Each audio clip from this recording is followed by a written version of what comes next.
नमस्कार, बिहार तक देख रहे हैं आप और मैं हूं आपके साथ अनिकेत कुमार। देखिए, इस वक्त हम पटना के 39 हार्डिंग रोड सरकारी बंगले के बाहर मौजूद हैं और ये वही बंगला है जो बिहार के पूर्व मुख्यमंत्री राबड़ी देवी यानी कि जो अभी बिहार विधान परिषद में सदन की नेता प्रतिपक्ष हैं, उनको ये बंगला अलॉट किया गया है। इस वक्त हम पहुंचे हैं 39 हार्डिंग रोड आवास के बाहर।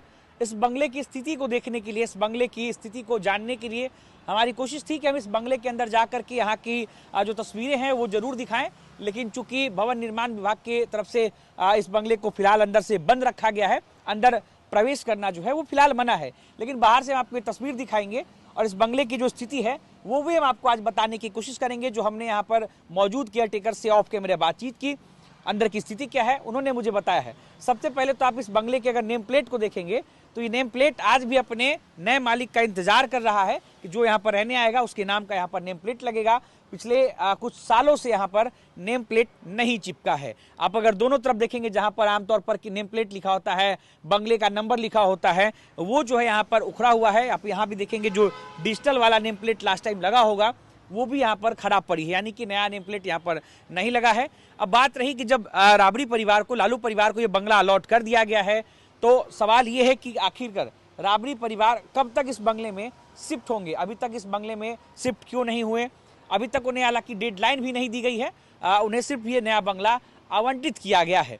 अब जो यहाँ पर मौजूद केयर टेकर थे उनसे हमने बातचीत की तो उन्होंने एक बड़ी जानकारी दी कि इस बंगले में पिछले 2 साल से कोई भी नहीं रह रहा है। पिछले 2 साल से ये बंगला खाली पड़ा है और यहाँ के केयर टेकर ने हमें बताया कि इस बंगले में लालू परिवार के रहने लायक जो व्यवस्था है, जिस तरीके से जो बड़ा नाम है, दोनों मुख्यमंत्री रहे हैं, लालू यादव भी मुख्यमंत्री रहे हैं, राबड़ी देवी भी मुख्यमंत्री रही हैं, तेजस्वी यादव खुद उप मुख्यमंत्री हैं, उन लोगों के लिए यहाँ पर व्यवस्था वैसी नहीं है जैसी होनी चाहिए। पिछले 2 सालों से यहाँ पर कोई भी नहीं रह रहा है। ये मकान पूरी तरीके से खाली है, अंदर की जो व्यवस्था है वो चरमराई हुई है। सिर्फ केयर टेकर हैं जो कि यहाँ पर रहते हैं। इन्होंने बताया कि ये बंगला आखिरी बार शमीम अहमद को जो है वो अलॉट किया गया था। उससे पहले जब 2020 में सरकार बनी थी और बीजेपी कोटे से मंत्री बनाए गए थे रामसूरत राय, उन्हें ये बंगला अलॉट किया गया था और रामसूरत राय यहाँ पर 2 वर्षों तक इस बंगले में रह रहे थे। उसके बाद जब सरकार गिरी, शमीम अहमद को ये बंगला मिला और उसके बाद जब फिर से नई एनडीए की सरकार बनी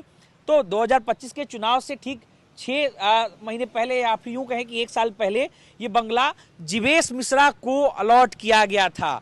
जीवेश मिश्रा इस बंगले में नहीं रह रहे थे, वो एमएलए फ्लैट में ही रह रहे थे, लेकिन इस बंगले में उनका ऑफिस जो है वो जरूर चल रहा था। लेकिन पिछले कुछ महीनों से ये बंगला पूरी तरीके से बंद पड़ा है, खाली पड़ा है और अगर यूं कहें कि 2 साल से इस बंगले में कोई रह नहीं रहा था। वैसे में बड़ा सवाल, क्या लालू परिवार जो है वो इस बंगले में आएगा, लालू परिवार इस बंगले में रहेगा? क्योंकि आरजेडी के तमाम नेताओं की तरफ से जब इस बंगले को लेकर के जब कोई प्रतिक्रिया सामने आती है तो साफ तौर पे कहते दिखते हैं कि 20 सालों से ये बंगले के बारे में आखिरकार सरकार क्यों नहीं सोच रही थी, राबड़ी आवास क्यों नहीं खाली करवा रही थी। आज 10 सर्कुलर रोड को खाली करवाने की क्या जरूरत पड़ी, इसको लेकर तमाम आरजेडी नेता जो हैं वो गुस्से में हैं। उनकी प्रतिक्रिया भी हम आपको जरूर सुनाएंगे जब हम उनसे बातचीत करेंगे इस बंगले को लेकर। लेकिन फिलहाल इस बंगले पे अंदर से ताला लगा है, इस बंगले को फिलहाल बंद किया गया है।